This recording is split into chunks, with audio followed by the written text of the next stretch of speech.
This is my 1980 Volkswagen Rabbit pickup imported from Stockton, California. It's a left-hand drive PD 130 swap, standard height, mountain green, patina queen motherfucker. This right here, ladies and gentlemen, is my absolute dream vehicle. It's the color I wanted, it's the year I wanted, it's American. This is my dream. And before you go down into the comments and saying, this guy doesn't know what he's doing, why is this guy filming himself doing stuff he doesn't know what... Yeah, you're f***ing right, I don't know what I'm doing. I don't. But at least I'm doing something. And in today's video, we're going to be installing a knee bar in the truck. So if you're new to the channel or new to Volkswagens, this is a Volkswagen Rabbit pickup. It is not a Caddy. At no point, nowhere in the owner's manual of this truck does it say Volkswagen Caddy. In fact, nowhere does it say Rabbit pickup. That's just what it's commonly referred to if you live in America. Now, for those of you that are not American, you have to understand these Rabbits and Rabbit pickups are quite different from the Euro or UK Caddy. Now, I'm not going to sit here and explain all the differences between a Volkswagen Caddy and a Volkswagen Rabbit pickup in today's video. I might do that in a future one. I'll do a side-by-side with one of my friends, but today we're focusing on something else. You see, the UK and Euro Caddies, they didn't really come with a knee bar as such. They came with this long plastic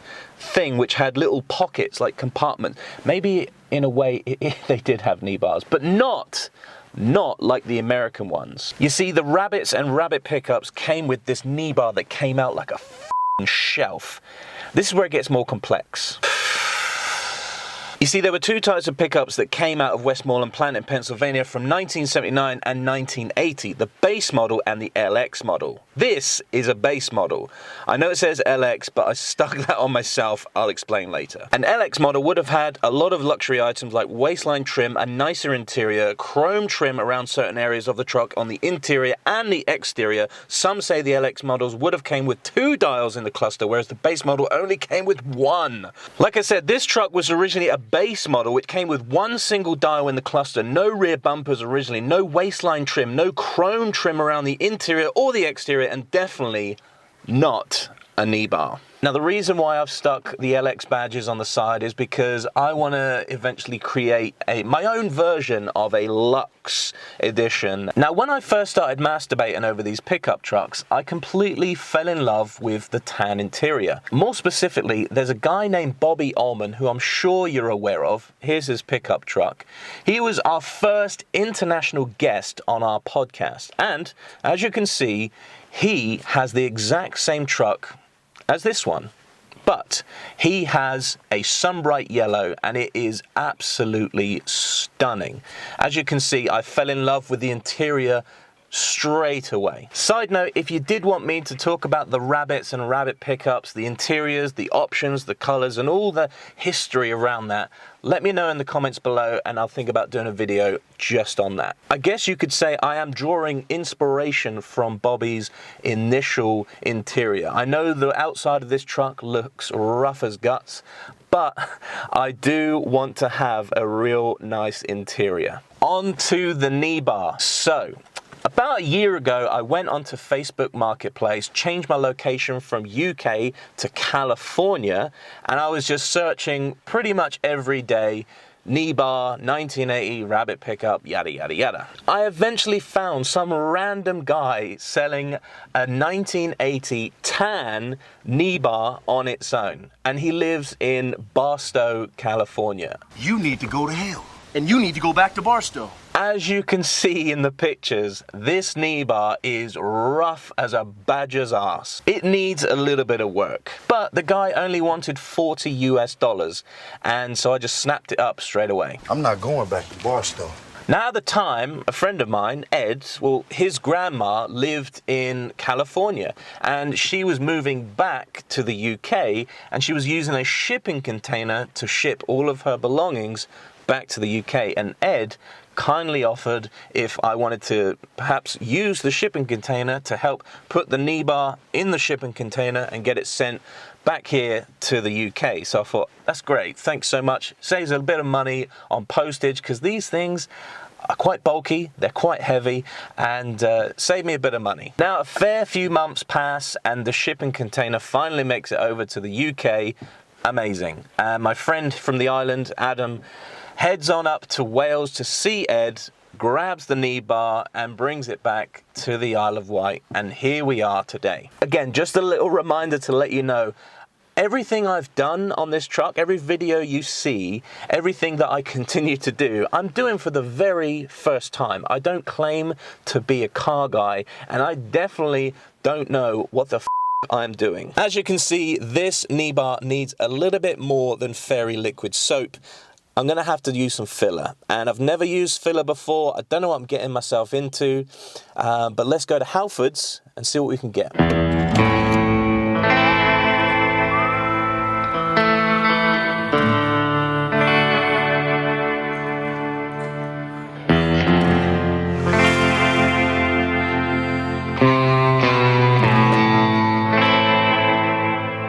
So first, I'm going to use some multi-purpose cleaner to get rid of this filth, because it's nasty. I'm going to start keying the areas that need filling the most, maybe by doing this, the filler will stick better. I don't know, this is all trial and error, baby. Absolutely love this smell. Yeah, so I probably used way too much on the first go, and holy sh**, I did not realize how quickly this stuff sets. Okay, so I'm going to use the 120 sandpaper again, just to file down the excessive filler and see where we're at. And yes, all I have at the moment are these mouse sander papers, because I'm broke as f*** right now, and I've got to use what I've got to hand. Okay, so let's do this again, this time not going so crazy with the amount that I put on.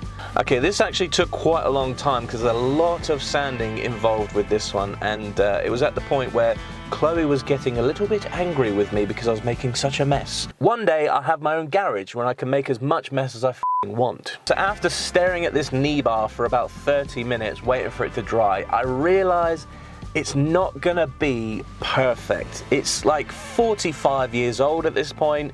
It's knackered, but I'm gonna really try to make it look a little bit better. At this point, I also want to give a massive shout out to Kieran. He was on the other end of the phone with me, answering my stupid questions, sending me links to products to order, and just give me some real good tips. The guy works in paint and body, and I trusted every word he said. So thank you, Kieran, even though he lives in Wakefield and calls a bread roll a tea cake, I still appreciate you. Kieran also recommended I get this textured aerosol spray, which I'd never used or heard of before. Apparently people use it for like bumpers and stuff like that, but it apparently gives a real nice textured feel to interior pieces as well. And let's face it, I took off any detail on the surface area when I sanded down this knee bar. So to finish up this little filler job, we're going to use 120 grit sandpaper and then go down to 180 grit, and then we're going to put it into primer, and then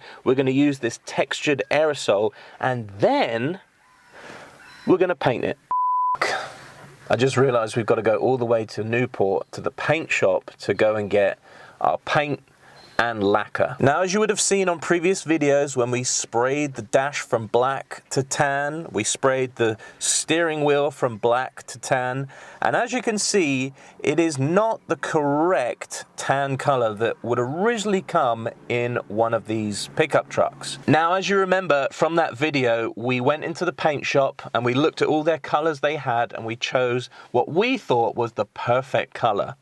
Saddle tan, which is actually a color from Chrysler. So we're going to go back and get that saddle tan mixed up again, just because it will match with not only the stuff we've already sprayed, but it will also match the carpet as well. Now, if you are in America and you're saying, why don't you just get one of these? These are like the best color. They're like so spot on. It's like, mate, I have tried so many times to get that stuff shipped over to the UK, but no one will send it over. All right, I know it's like the best interior, like plastics and vinyl spray paint you can get, and the color is bang on. I know this, but it's either so expensive to get it shipped over to the UK, let alone this shitty spit of land called the Isle of Wight.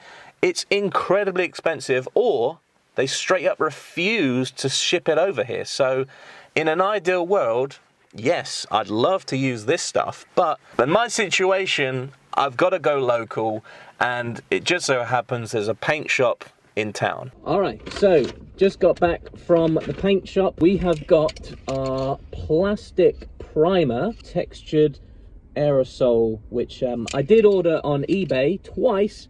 Both sellers refunded me because apparently they don't ship to the Isle of Wight. Apparently the Isle of Wight is not the UK. So 2 cans of the Saddle Tan I'll have to go collect tomorrow. So in total that came to £56.18. We're back at the paint shop just behind me there. We've got our Saddle Tan Chrysler color. The guy actually said that these should not need a lacquer. I did say to him about, you know, just protecting the paint. He said it shouldn't need a lacquer, mate. So, all right. Anyway, the reason why I'm in my girlfriend's car is because I just broke down in the truck on my way home from work. Yeah, it was the whole Scotland episode all over again. For those of you that don't know what happened in Scotland, I broke down. I might do a story time video at some point, but yeah, I broke down in the truck. So we think it's a electrical wiring issue, something to do with relays and ECUs, and apparently just bad wiring. So that's why I'm not in the truck, and I don't know if I can trust the truck ever again. All right, we've got our paint, we've got our lacquer. It is time for a mini montage in our very, very expensive paint booth.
So I'm over here painting, and I look over behind me. He just reversed into the truck, mangled up. I've sort of bent it back into shape, but he's just mangled up my license plate holder. With that son of a bitch. Just another reason why I hate living here. I hate having to park in a car park. I want my own garage or driveway. This is nuts. People just don't give a f. He didn't even say sorry. He didn't say sorry. He just sort of walked away.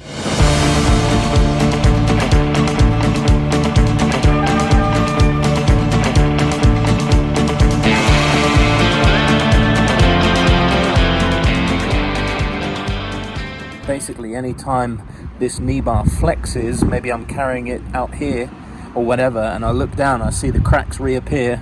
So what we've done with the help of Chloe is that we've put some super glue in between the cracks. It's super windy today, so I'm basically spraying every time there's a break in the wind, and so it's pretty windy.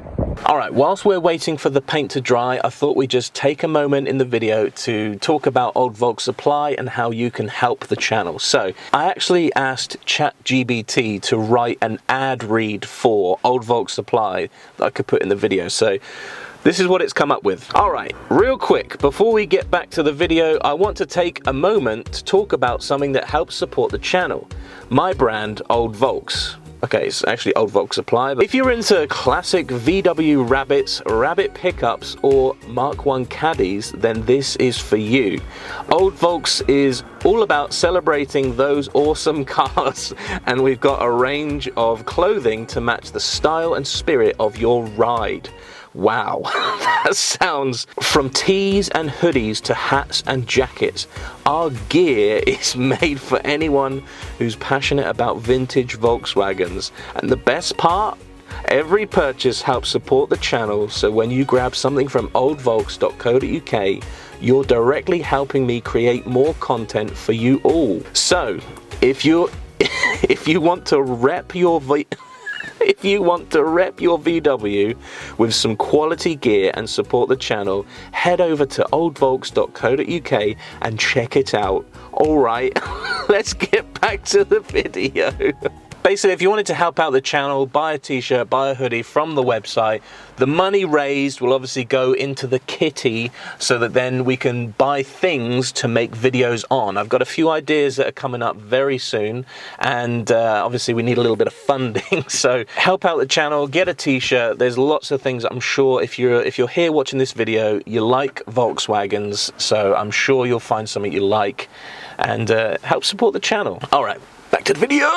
Okay, a few days have passed, the paint is dry, but I thought I was going crazy because I went to the hardware store, I got M6 bolts for the brackets which go in the truck, and I was looking at the truck and I was like, why is the bolt just going straight through? Like, have I got the right size?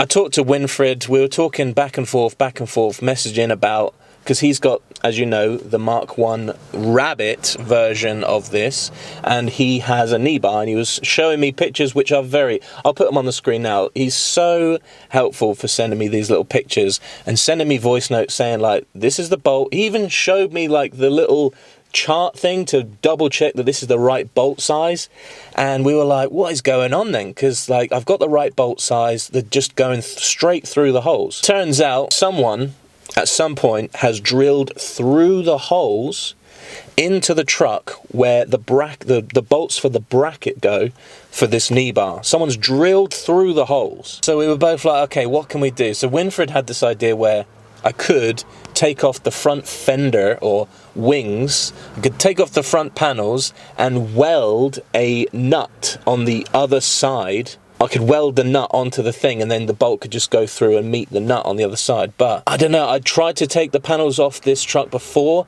and I feel like they are really glued down. I don't think they've ever been taken off before. Then I was talking to my friend Kieran and he said, what about a riv nut gun? I thought that's a good idea. I could just put new thread straight in the hole and it'd be the same size. Great. So after ordering one of those and waiting, obviously Christmas happened and obviously still no riv nut gun, and now it has just arrived and I had to figure out how this riv nut gun works because the instructions are all in different languages. So we've put two in each side and we've got the brackets in, and now we're gonna put the knee bar in, and I'm just really excited for this part. This has been in the making for such a long time. Before we get on to installing the knee bar in the truck, I do want to give a massive thank you and shout out to a guy named Seth from Minnesota, and he's been watching this YouTube channel for quite some time now, so we reached out to him and he kindly sent us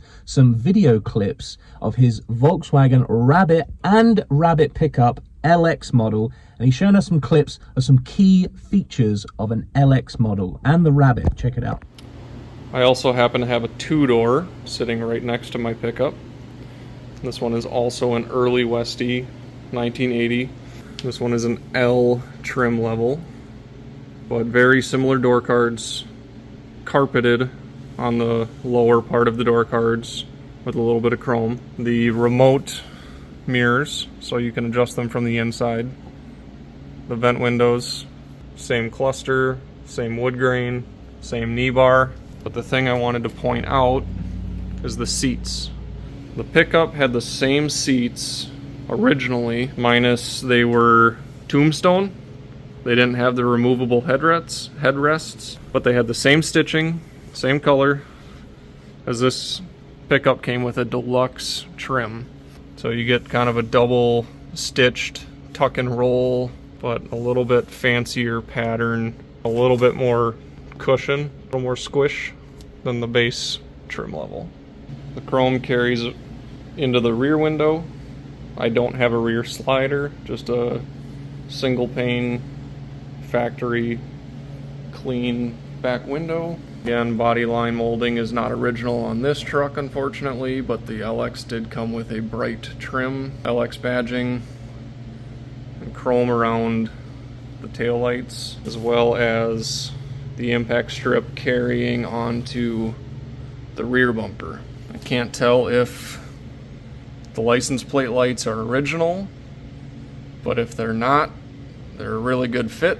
Moving to the interior, the door cards on the LX truck, with the speaker in the front. I believe the map pockets are specific to LX trucks. This piece on the top is an LX trim option instead of just the factory body color paint coming through all the way across. With the dash, locking glove box, the wood trim all the way across, wood grain on the cluster, dual gauge cluster, or dual titty cluster. This truck came with air conditioning instead of the ashtray and cigarette lighter being in the center of the dash on the standards. This one got 4 air ducts, one more back there. And because of the knee bar on the LX pickups, you ended up with the ashtray and your 12 volt in the knee bar. Now in the driver's seat, a better view of the cluster. I did swap mine out for a 100-mile-an-hour cluster because I have an ABA, and then the tachometer. This one originally would have had a clock, but outside of that, it is still original, including the Blaupunkt radio. You get a little bit of a chrome trim around the dash as well, or around the cluster. Get the A-pillar vinyl, B-pillar vinyl, rear bulkhead gets vinyl, and I don't have a headliner right now, but I do have the passenger grab bar and the dual sun visor. This is the part where I chip up all the paint just trying to get it in. Easy does it. Easy does it. Under the steering wheel. This is sketchy. Let's do one side at a time. So much work has gone into this. It doesn't help that it's so heavy. There's a hole here, and on the back of the knee bar there's like a screw, there's a bit of thread. Oh man. Oh, I think that side's in. Okay, steady. Why is it so difficult? Oh, I got it on. Oh, that still opens. This is obviously where I've chipped some of the paint, getting the dash in and out so many times. I do have little nuts for each side, so let's go ahead and put them in.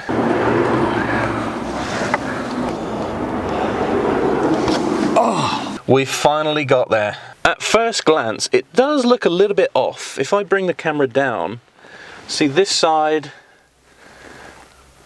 I don't know, is this how it's supposed to look? If you get to here, look, just something doesn't look like it's lining up.